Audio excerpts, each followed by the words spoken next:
हरे कृष्णा राधे राधे भक्तों। आज हम कार्तिक मास में कृष्ण पक्ष में जो रमा एकादशी होता है उसका कथा श्रवण करेंगे।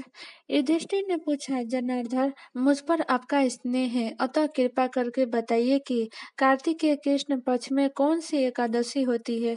भगवान श्री कृष्ण बोले, राजन, कार्तिक के कृष्ण पक्ष में रमा नाम की विख्यात और परम कल्याणमयी एकादशी होती है। यह परम उत्तम है और बड़े बड़े पापों को हरने वाली है। पूर्व काल में मुचुकुंद नाम से विख्यात एक राजा हो चुके थे, जो भगवान श्री विष्णु के परम भक्त तथा सत प्रतिज्ञ थे। अपने राज्य पर निष्कंठ शासन करने वाले उन राजा के यहाँ नदियों में श्रेष्ठ चंद्रभागा कन्या के रूप में उत्पन्न हुई। राजा ने चंद्रसेन कुमार शोभन के साथ उसका विवाह कर दिया। एक बार शोभन दशमी के दिन अपने ससुर के घर आए और उसी दिन समूचे नगर में पूर्ववत ढिंढोरा पिटवाया गया कि एकादशी के दिन कोई भी भोजन न करे। इसे सुनकर शोभन ने अपनी प्यारी पत्नी चंद्रभागा से कहा, प्रिय, अब मुझे इस समय क्या करना चाहिए, इसकी शिक्षा दो। चंद्रभागा बोली, प्रभु, मेरे पिता के घर एकादशी के दिन मनुष्य तो क्या, कोई पालतू पशु आदि भी भोजन नहीं कर सकते। प्राणनाथ, यदि आप भोजन करेंगे तो आपकी बड़ी निंदा होगी। इस प्रकार मन में विचार करके अपने चित्त को दृढ़ कीजिए। शोभन ने कहा, प्रिय, तुम्हारे कहना सत्य है, मैं भी उपवास करूंगा। देव जैसा विधान है वैसा ही होगा। भगवान श्री कृष्ण कहते हैं, इस प्रकार दृढ़ निश्चय करके शोभन ने व्रत के नियम का पालन किया, किंतु सूर्योदय होते होते उनका प्राणांत हो गया। राजा मुचुकुंद ने शोभन का राजोचित दाह संस्कार कराया। चंद्रभागा भी अपनी पत्नी परलौकिक कर्म करके पिता के घर रहने लगी। नृपश्रेष्ठ, उधर शोभन उस व्रत के प्रभाव से मंद्राचल के शिखर पर बसे हुए परम रमणीय देवपुर को प्राप्त हुआ। वहां शोभन द्वितीय कुबेर के भांति शोभा पाने लगा। एक बार राजा मुचुकुंद के नगरवासी विख्यात ब्राह्मण सोम शर्मा तीर्थ यात्रा के प्रसंग से घूमते हुए मंदराचल पर्वत पर गए, जहां उन्हें शोभन दिखाई दिए।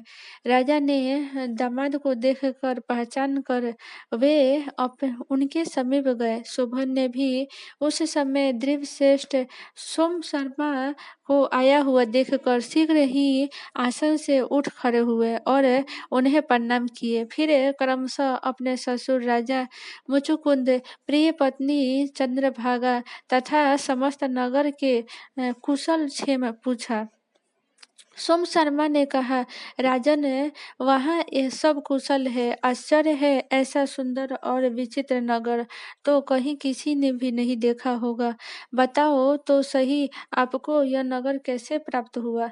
शोभन बोले, द्विजेंद्र, कार्तिकेय के कृष्ण पक्ष में जो रमा नाम की एकादशी होती है, उसी के व्रत करने से मुझे ऐसे नगर की प्राप्ति हुई है। ब्राह्मण, मैंने श्रद्धाहीन होकर इस उत्तम व्रत का अनुष्ठान किया था, इसलिए मैं ऐसा मानता हूँ कि यह नगर अस्थायी नहीं है। आप मुचुकुंद की सुंदरी कन्या चंद्रभागा से यह सारा वृत्तांत कहिएगा। शोभन के बात सुनकर ब्राह्मण मुचुकुंदपुर में गए और वहाँ चंद्रभागा के सामने उन्होंने सारा वृत्तांत कह सुनाया। सोम शर्मा बोले, सुबह मैंने तुम्हारे पति को प्रत्यक्ष देखा। इंद्रपुरी के समान उनके दुर्दश नगर का भी अवलोकन किया, किंतु वह नगर अस्थिर है, तुम उसको स्थिर बनाओ। चंद्रभागा ने कहा, ब्राह्मण से, मेरे मन में पति के दर्शन की लालसा लगी हुई है, आप मुझे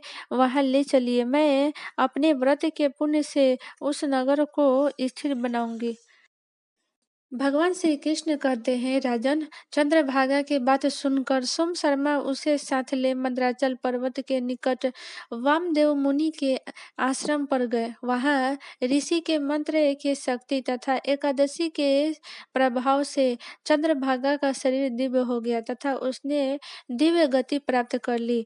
उसके बाद इसके बाद वह पति के समीप गई। अपने प्रिय पत्नी को आया हुआ देखकर शोभन को बड़ी प्रसन्नता हुई। उन्होंने उसे बुलाकर अपने वाम भाग में सिंहासन पर बैठाया। तदंतर चंद्रभागा ने अपने प्रियतम से यह प्रिय वचन कहा, नाथ मैं हित की बात कहती हूँ, सुनिए।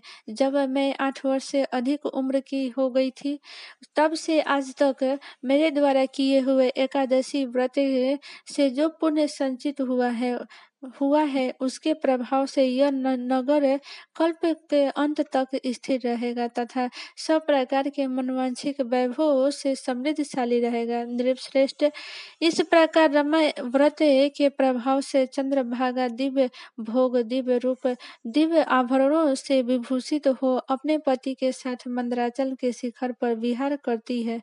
राजन, मैंने तुम्हारे समक्ष रमा नामक एकादशी का वर्णन किया। यह चिंतामणि तथा कामधेनु के समान सब मनोरथों को पूर्ण करने वाला है। भगवान विष्णु बड़े दयालु और क्षमावान हैं। श्रद्धा पूर्वक या विवश होकर भी यदि कोई उनका पूजन और या एकादशी का व्रत करता है, वह उसे भी उत्तम फल प्रदान करते हैं। किंतु प्राणी को चाहिए कि वह भगवान के पूजा पूरी श्रद्धा से करे।